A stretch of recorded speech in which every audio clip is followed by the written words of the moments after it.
So she's not a princess. She doesn't need a pad under her or anything when I do this. Like Lemon.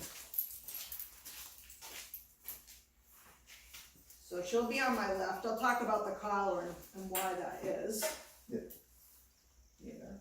And I thread the leash very close under my bum.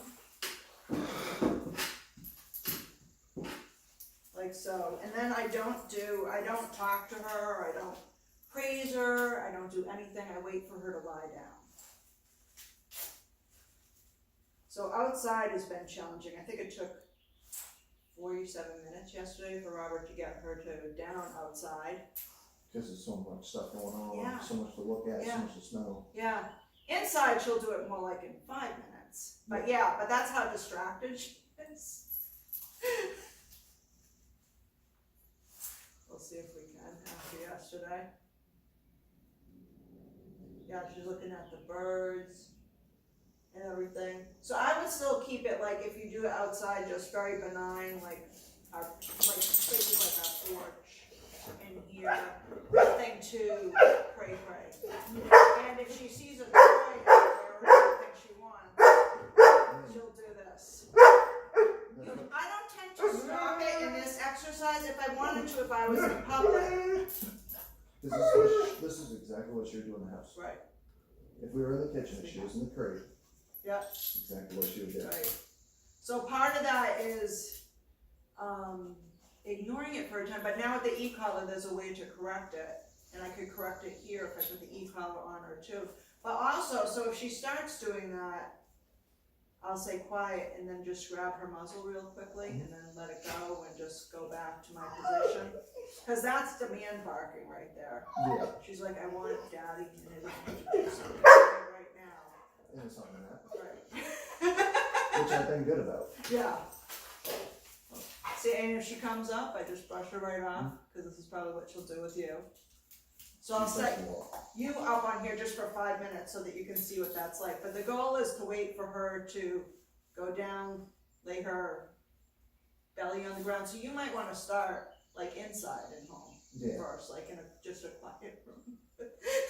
Absolutely. Which is almost all the rooms. Okay.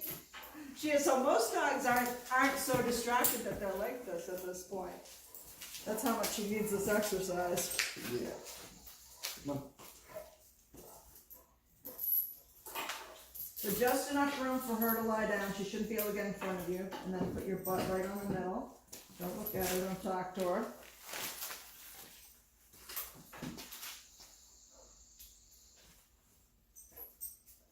Brandy's a special one. Very much so. But fun. I like my dogs crazy too. No, But it means you have to put more work in. Unfortunately. I had my hands full.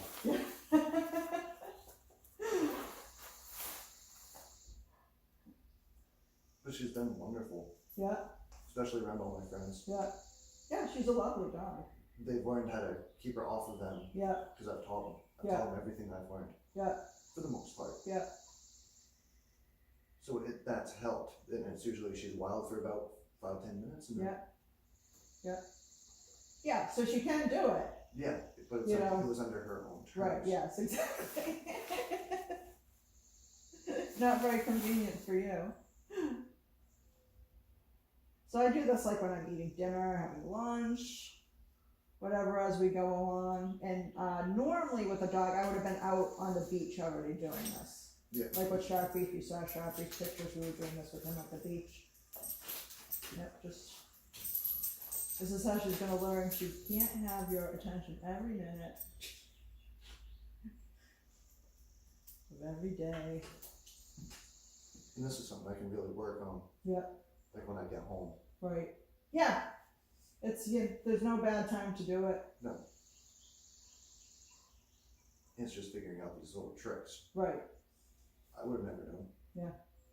Yeah, this was developed by a dog trainer called Margot Woods, who studied under Bill Keeler, who did a lot of the Disney dogs. Mm-hmm. She just came up with it. It just makes a lot of sense, because we're letting her make the decision right now.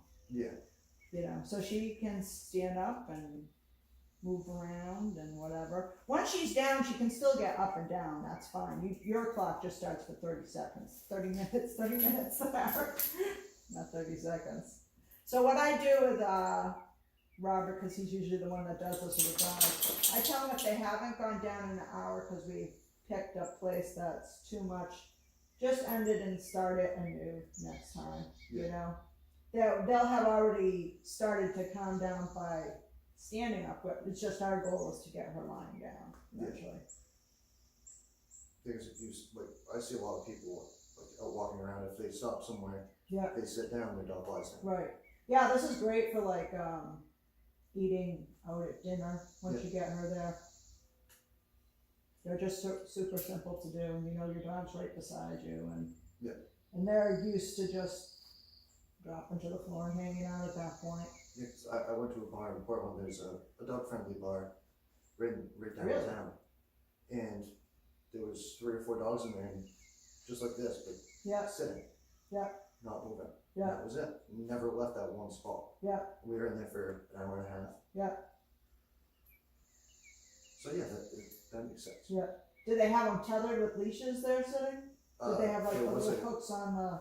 Yep, underneath the table Yeah. there's a hook. Yeah. And there was one dog there that didn't have one. Yeah. That was one of the owner's dogs. Yeah.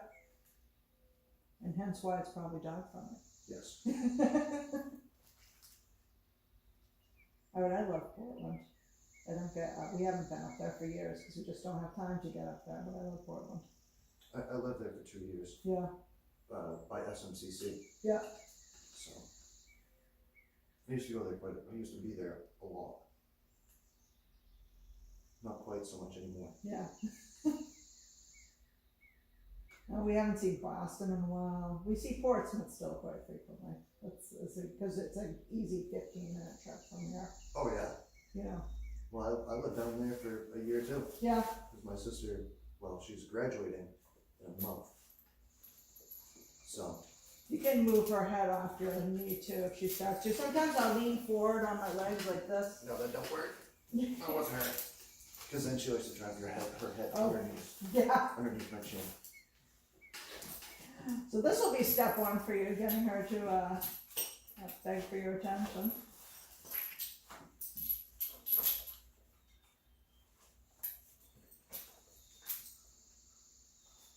Of course, now she wants me. Right. Because it's been 3 weeks. Right. 3 Yeah. weeks. Yeah. So this is even harder for her. Right. Her little puppy mind goes. Yep.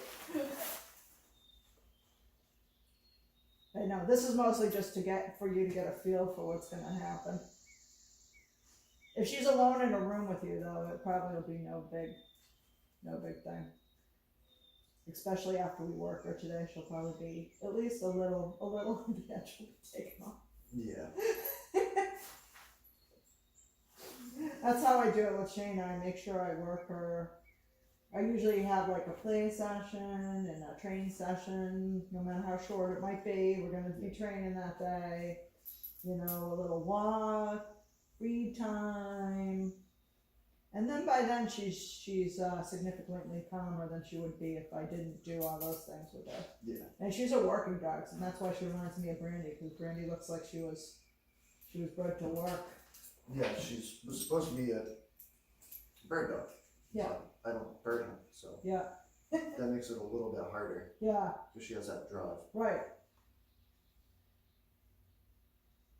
Those are hard jobs the dogs do. They need a significant amount of energy and mental stability and health too to do it. Like we were seeing a trainer where we live, and it helped a lot. Yeah. Just with getting her to do what we wanted to do with her. Right. But it didn't help the anxiety, energy, which was the majority of the problem. Yeah. That's why I like to do both. So like with Shane, I do food training sometimes, toy training, and then also just boring old repetitive training, because it's really important, you know, because if she's off the wall, it doesn't really help me.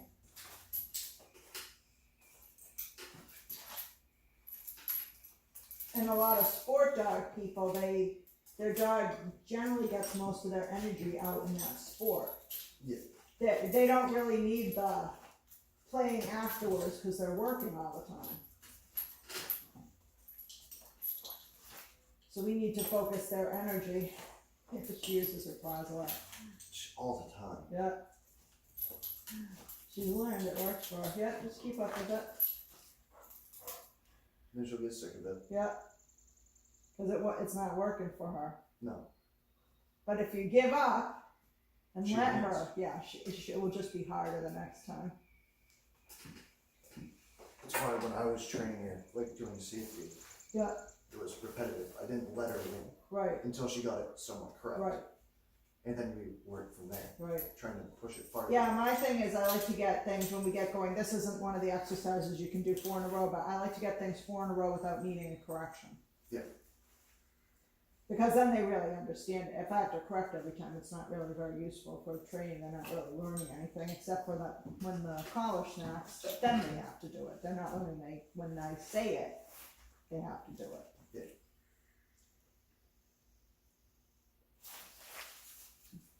All right.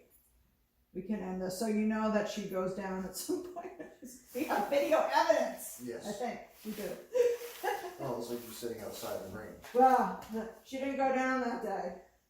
That was a wet day. That was a wet day. That was a wet day and my dogs were on the porch. It sucked. That's when I bought this. I think that was my first time I was out with this raincoat. It's been very wet for us. Yes. We I didn't- know, but we're in a high fire for some reason. I don't get it. I don't get how that could be.